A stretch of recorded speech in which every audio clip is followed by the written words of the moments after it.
On today's episode of Locked On NHL, we've got 4 players for you that could massively impact their wallets with big 2025-2026 seasons.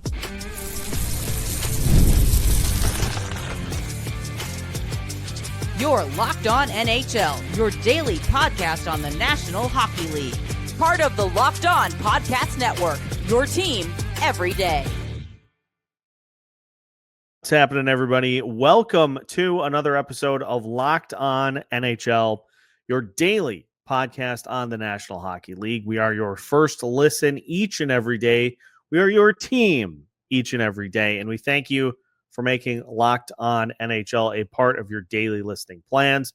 Make sure to like and subscribe so you don't miss out on any new episodes throughout the week. On today's episode of Locked On NHL, we take a look at 4 players who could massively impact their financial status with a big 2025-2026 season. My name is Seth Topal, host of Locked On Wild, joined by JD Young of Locked On Sharks.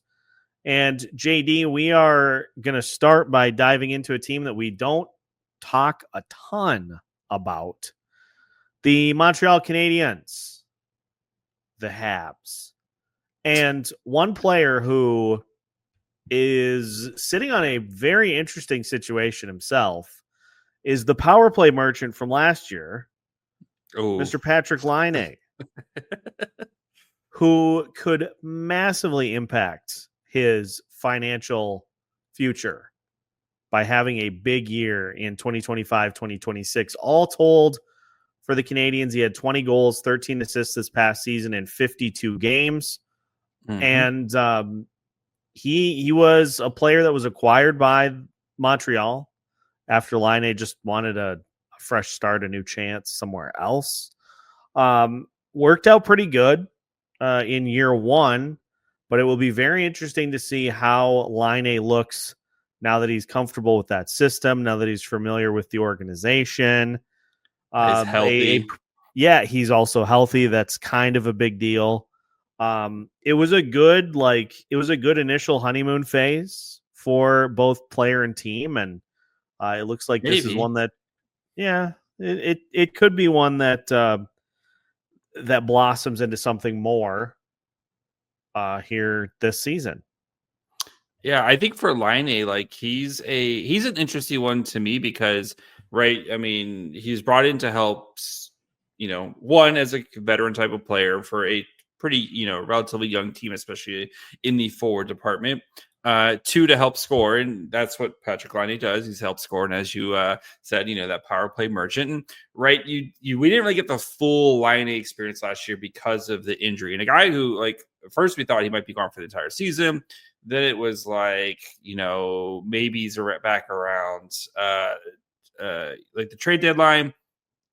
Comes back early, and he has his struggles, right? And he just doesn't look like himself. But I'm really interested to see, especially with the Canadiens, who, I mean, yes, they will have some cap space, but they do have, a lot of dudes who have some kind of bigger time contracts here. Maybe nothing of the massive amounts, but you're going to have to soon pay Lane Hudson.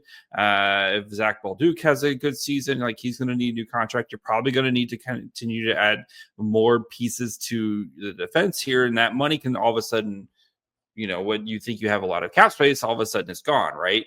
And if Laine, if he hits the open market, he could be one of the bells of the ball next offseason because, yes, I knew we do the thing where we look at next year's free agent class. You're like, oh, McDavid or Kaprizov or X, Y, and Z. And then by the time we get to free agents next year, like 90% of the top guys have been re-signed, right? But Laine feels like that he could be one of those guys next offseason. And if he kind of gets back to his, 1, being healthy, and 2, if he puts up 30 points on what I think is going to be a pretty good Canadiens team, right? They made the playoffs last year. Their young cores continue to get better. You're going to have year 2 of Lane Hudson. You're going to have a full season of Ivan Demidov. And if Ivan Demidov proves to be the guy that they think he is, like, you might have some redundancy with Laine, and the Canadiens may not want to re-sign him. So I think it would behoove Patrik Laine to have as great of a season as you possibly can.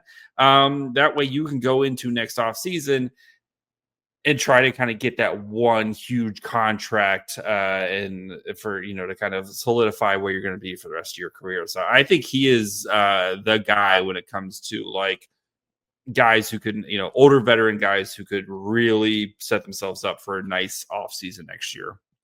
Yeah, this is going to be very interesting because there are a few things that are going to factor into this. Number one, if you're a playoff team and you're looking to add a piece to your roster that you think puts you over the top, is 55 games of Patrik Laine going to do that? Because that's basically what he's giving you right now. His 82 game average as a player that is still 20, like he's 26 and he's been, he feels like he's been in the league for like 20 years. Yes, he's definitely he's a very old 26.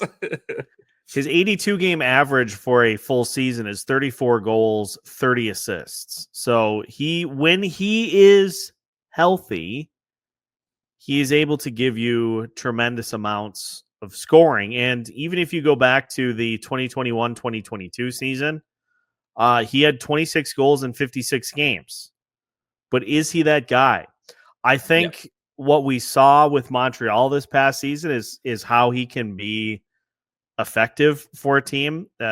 15 of his 20 goals were on the power play this past season. And why do I feel like, I'm not trying to speak this into existence, but why do I feel like this is another Vegas move? He's just going to slot it right behind Mitch Marner.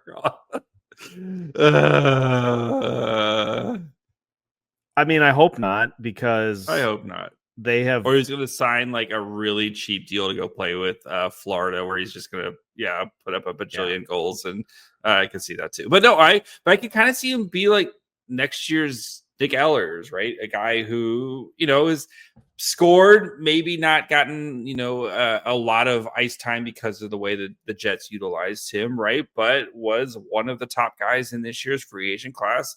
The Hurricanes paid him a ton of money to come down, and you expect him to play a bigger role, but he's going to be a guy you're expecting to put 30 goals on the board this year. And I think Laine has a much better, yes, the health is always the issue with him, and if he's happy where he's at, he does seem like he can be a little bit of a moody cat, but he's a guy who's, I think, has a better track record of scoring for you than what we've seen, especially from a guy like Ehlers.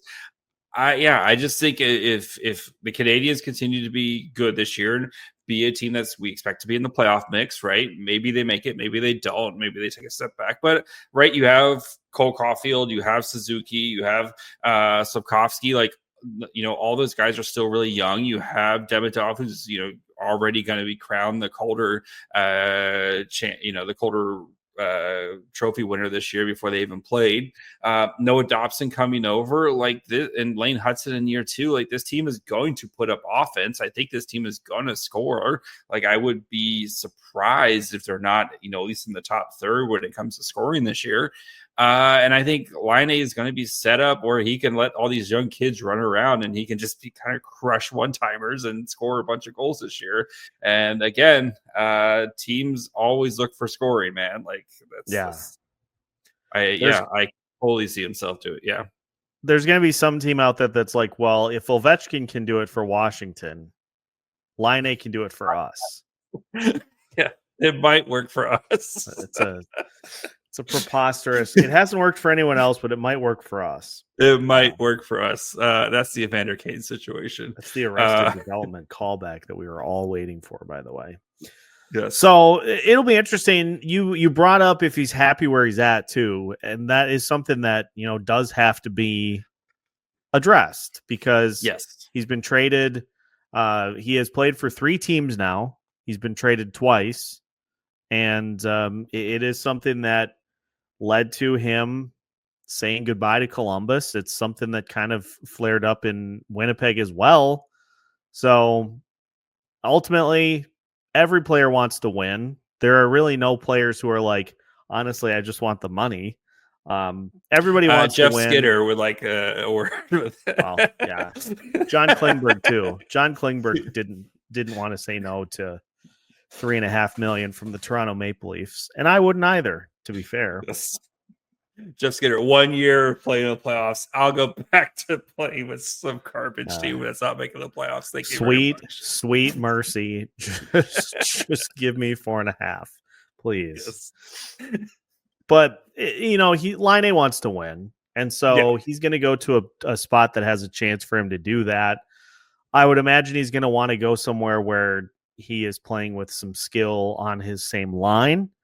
And he's going to want to go somewhere where he has top power play opportunities. I mean, he scored 15 plus power play goals 3 times in a season, 3 separate seasons. So if he can go somewhere, he's on one leg last year when he was doing it too. So yeah. So he will definitely, if he gives you 60 or more games, 20 or more goals, I think he's going to get he'll get a multi-year deal from somebody. Oh, he'll get a massive contract. Yeah. If he's got something like that, somebody will talk themselves into it. And especially if all the top players are already signed, somebody will, man, I can't wait for Patrik Laine, future Minnesota Wild. So. No, he didn't want to come here. He said no. So he's not our, I don't concern myself with the types that are like, nah, I don't want to come there, which is why to this day I have never mentioned Phil Kessel. Same Until thing. Now. Also Cam Fowler. Cam Fowler, he'll come. Kaprizov, he's going to be texting him next offseason. Come here. He's like, you are the missing piece. Get over here. Piece. Get over Brock here. Faber, get out of here, Brock Faber. We don't need you anymore. Speaking of Brock Faber, he is a defenseman, and our next 2 players that we're going to discuss are also defensemen. That is about the only thing that they have in common. We're going to talk, though, about Thomas Harley and Brandt Clarke as they look to cash in with some bigger opportunities on their respective teams. We'll discuss all that and more as we continue today's episode of Locked On NHL after this.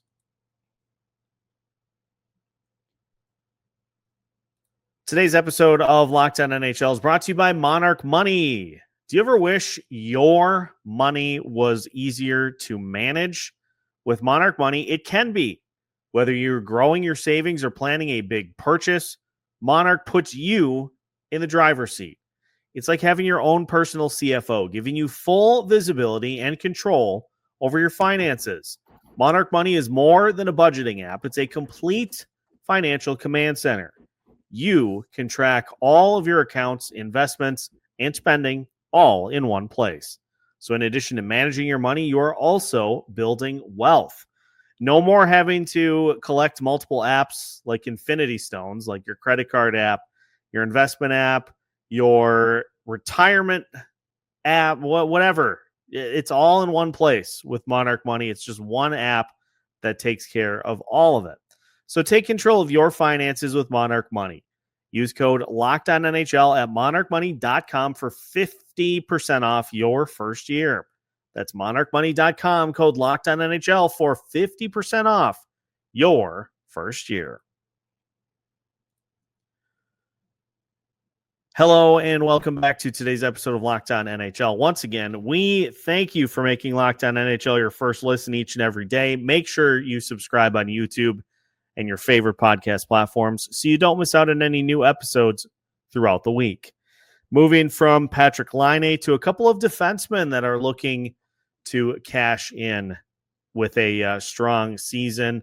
JD, let's start with Brandt Clarke on the Los Angeles Kings side. Obviously, you look at that Kings decor. You got Drew Doughty. You've got Cody Ceci, Mikey Anderson, Brian Dumoulin. You're putting them in order of importance, right? Clearly. Yeah. Very, very much so. Yes.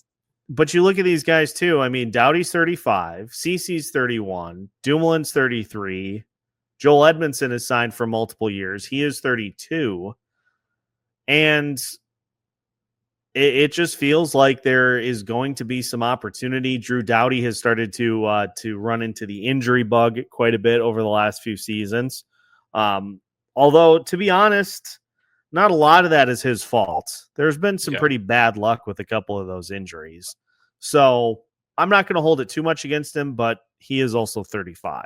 So it feels like Brandt Clarke is getting to the point that his number is going to be called quite literally. Doughty has 1 year after 2025, 2026 left on his deal. So at that point, he'll be 36. And, do you bring him back to a deal to stay with the team, or do you let Clarke kind of slide into that spot just as the natural successor? Yeah. And then, of course, they also traded Jordan Spence to the Ottawa Senators this year, kind of clearing the path for Brandt Clarke to kind of be the next guy for the Kings, right? And, the signings that they made this offseason, right? CC and Dumoulin, not the sexiest of names, and they're not going to their jobs are not to drive offense. And, after Doughty, it's Brandt Clarke. Brandt Clarke is the guy on this blue line that you're going to look to take a bigger role this season. Former 8th overall pick in the 2021 draft, and Clarke known for his offense. And you've been kind of waiting for him to be able to get the reins, and I think this is the year for him to kind of do it for the Kings, because everything's just kind of set up perfectly for him. Right, just doesn't have the competition anymore. Drew Doughty, again, he's dealt with some injuries, but he's still Drew Doughty. But it does feel like it's Clarke's time to kind of step up and take a much, much bigger role. And then, as he enters the last year of his ELC, could be setting himself up for a pretty solid payday going forward. I know they'll have to, make a decision on Kopitar this offseason and Kempe and some other guys here. But the Kings cap space, they have plenty of cap space going into next offseason. I think that Clarke could be one of those next young defensemen who gets paid a butt ton of money, because that's the smart thing to do, is when you have a good player, just pay him early and you don't run into problems as much. So I'm a big fan of that. And I think Clarke is going to be has been kind of groomed to be the next dude for the Kings. And I think this is the year where we finally see it. Speaking of pay them early, Thomas Harley with the Dallas Stars, the next player that we're going to discuss. He is in the final year of his current deal, which is paying him $4 million a season. He's going to be a restricted free agent in the upcoming year. His lowest goal total in the last 2 seasons was 15. He has just been noted defenseman, pouring on the points. Yeah, yes. 31 goals the last 2 years, 96 points in that span as well. He shoots the puck a ton. His defensive numbers are also very good. He has, over the last 2 years, a combined 11.1 defensive point shares. Just defense as a defenseman. And I'm going to phrase it this way.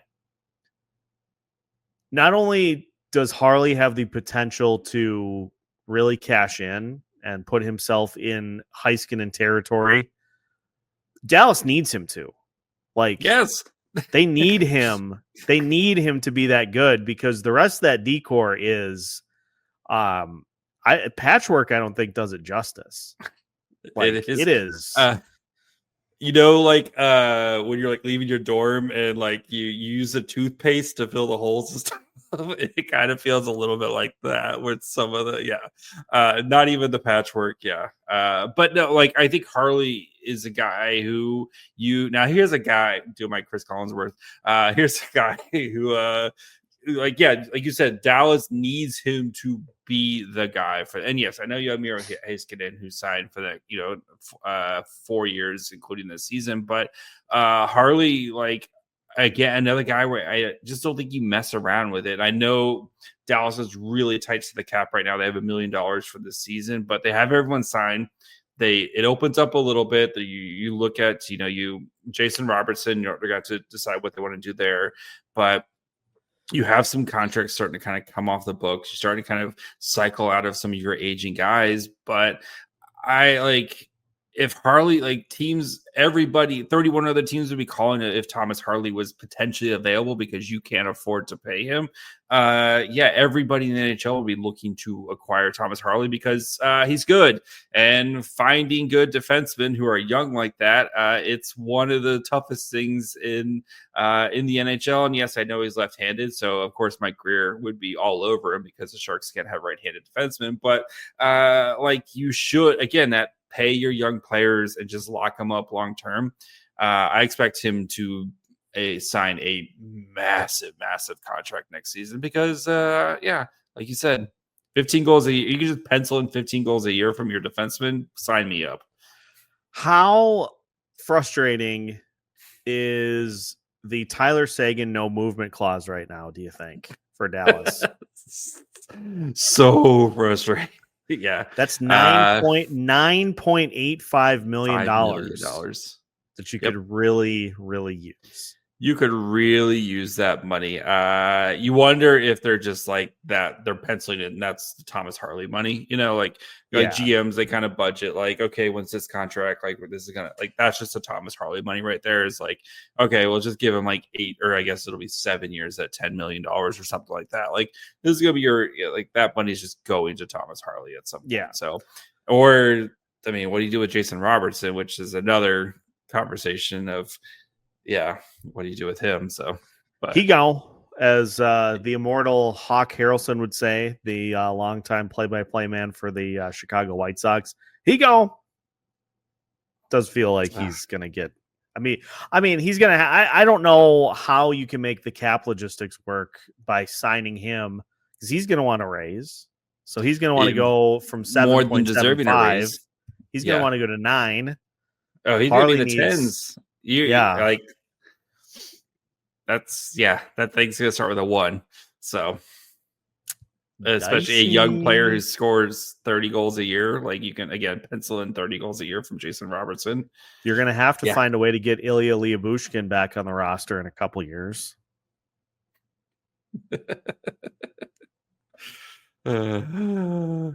Well, maybe they could swing a deal for a guy that's going to be a little less expensive. That could help down the middle. That being Marco Rossi, who's the final player that we're going to discuss today, because turns out a good season from him could accelerate the process and could end up in him getting paid handsomely. We'll discuss to finish off today's episode of Locked On NHL after this.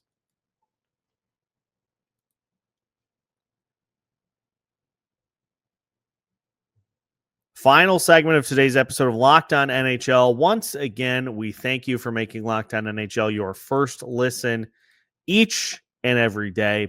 Seth and JD finishing things off by talking about Marco Rossi. And I wanted to put Rossi in this, JD, because he may not cash in initially, because I'm starting to think that the Wild are going to try to go the Bowen Byram route with him and just here's a deal to get you to unrestricted free agency, and we'll work on a trade between now and then. At least I hope, because we continue to hear not close, numbers far apart, whatever spin you want to put on that language, we have heard it. It feels like there just really isn't any way that this situation resolves itself and he stays in Minnesota long term. But it doesn't make sense for him to hold out. That just torpedoes his value, and that plays right into the Wild's hands. So at some point there is going to need to be a deal signed to get him on the ice. And if he breaks the doors down and, has another season like he's had the last couple of years, there will be a team that then will say, yeah, we'll acquire him right now, and we will definitely sign him to a long-term deal afterwards. Because that's the other half of this is all offseason he's been available, and Bill Guerin has been fielding interest, gauging interest throughout the league. There really doesn't seem to be anybody else that is comfortable paying what he's looking for in his next deal, or in the case of the I was going to Vancouver say Canucks, paying what Bill Guerin is expecting to get back for a 1C. So, in the case of the Vancouver Canucks, it was a first round pick and a player, which that's not wowish. Yeah. So he could very easily make himself another $2 or $3 million a year if he goes crazy. Because you look at all the deals that have been signed this offseason, and it ranges from 6.5 to 7.5 million per year. And if the Wild view him as like a $5 million a year player, and he comes out and he has a 30-goal season, congrats. You just got yourself 7.5. Easily, especially with the way the cap's going up right now. I think, and the other thing too, right, is hanging over all this is the Kaprizov situation, where if Rossi and Kaprizov playing together next year, and we hope Kaprizov is fully healthy and returns to what we saw before he got hurt last year, where he was on his marching towards an MVP trophy that last year, and Rossi is one of the big beneficiaries of playing with Kaprizov. I don't see how Rossi's not pushing a point per game type of situation where you're 30 goals and 50 assists because you've been setting up Kaprizov. Yeah, I know he's 5'9", but the kid, he's good. Just pay good players. I don't know why. If he was 6'3", and was still always showed promise of maybe doing something, I'm sure Bill Guerin would be super happy to give that long-term deal. But because he's 5'9", he already has 20 goal seasons under his belt. He has 60 points last year. Yeah, man. I just if you didn't, why did you draft him? What was 9th overall if you weren't going to pay him? If you didn't think he was going to be a core player of your team, why did you draft him 9th overall? It's insane. You got a player who hit. You found finding players to hit in the draft. Very hard to do. You got one. And now you don't want to pay him. And I would be going crazy if I was a Wild fan. Yeah, we certainly are. I thought of one more to add to this that I think is you want to talk about going crazy. You want to know a name of one player that could potentially completely change the course of the direction that the team that he's on goes over the next several seasons? Cam Fowler? Stuart Skinner. Oh, yeah, that's a good one, too. Stuart Skinner. Turns out there is a lot riding on his shoulders for this upcoming season. Let me just paint the scene here a little bit for you. So not only is he going into the final year of his current deal, another key member of the Edmonton Oilers is going into the final year of his. Connor McDavid. This McDavid dude, who I've heard I've heard he's okay. Yes. I've heard he's pretty good. But think about this. If you are Connor McDavid, obviously he has spent his entire career in Edmonton. Loves it there, I'm sure. Hard to beat playing with Leon Draisaitl. But if Stuart Skinner has another hide year that he had this past season, he's going to single-handedly drive him to the airport and just say, get him out of here. If he performs well, he's going to get an extension from Edmonton, and it could sway McDavid to stay. I think McDavid stayed. I don't see a world where McDavid him and Draisaitl. I get what you're doing. I get what I think things would have to go catastrophically wrong. For McDavid not to. I wouldn't be surprised if McDavid signs a new contract before the season starts. Whether it's 7 years, 8 years, or 1 year or 2 years, that's a different story. But I think McDavid feels like there's unfinished business, right? Especially after losing twice to the Stanley Cup final here. And Edmonton's going to literally just go, here's a blank check, please fill out the number, we'll make sure it doesn't bounce. So yes. And Skinner has shown flashes. He had a stretch this year where he was unbeaten in like what was it, singing the playoffs, either a shutout or a lot, like just for a while it was a shutout or 9 goals allowed. Yeah, no in between. But like you think about it, if you're Edmonton, you're probably doing exactly what the Colorado Avalanche did this past season, right? Where their goaltending situation was so abysmally bad with Alexander Gorgiev that they completely revamped the entire goalie room within like the first month and a half of the season. They were within 2 weeks of each other, the trades. Like, you're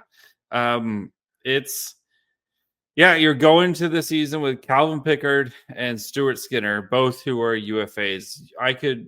That's a fun one. What's more likely to happen? Both the guys are on the team by the end of the 25-26 season, or neither goalie is on the team by the end of the 25-26 season. That's a fun one. Yeah. I think it's more likely that neither are. I have to kind of agree with you. And I think you can't just keep saying like, they're going to figure it out. They're going to figure it out. I think they are. I wouldn't be surprised if Edmonton maybe gets off to a slow start. That's the first thing they look to do, is to try to change up the goaltending, because they've been riding the same guys the last couple of seasons and it hasn't worked out.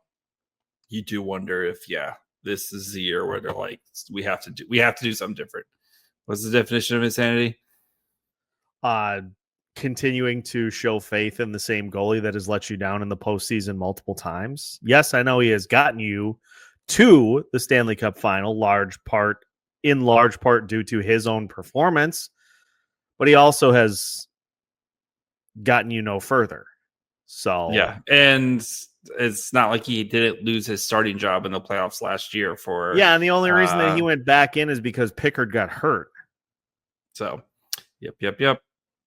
So Skinner is a good one, and don't be surprised if Edmonton makes a move to go get, I don't know. Who are you going to go get, though? There's somebody's always available. There's Jordan always Binnington? somebody available.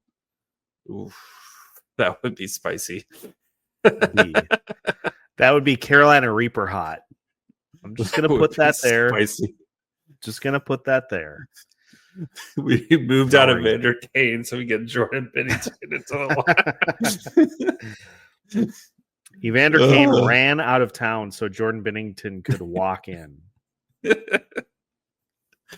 knows? Well, I'm going to leave that just massive cliffhanger for that being the end of today's episode. So appreciate everybody tuning in as you do each and every day of the week. Make sure to like and subscribe so you don't miss out on any new episodes throughout the week either. We've got you covered every Monday through Friday here on Locked On NHL. So stay tuned with us as we guide you through the rest of the offseason and keep you up to date on all things in the NHL. You can find new episodes every Monday through Friday as part of the Locked On Podcast Network. We are your team every day.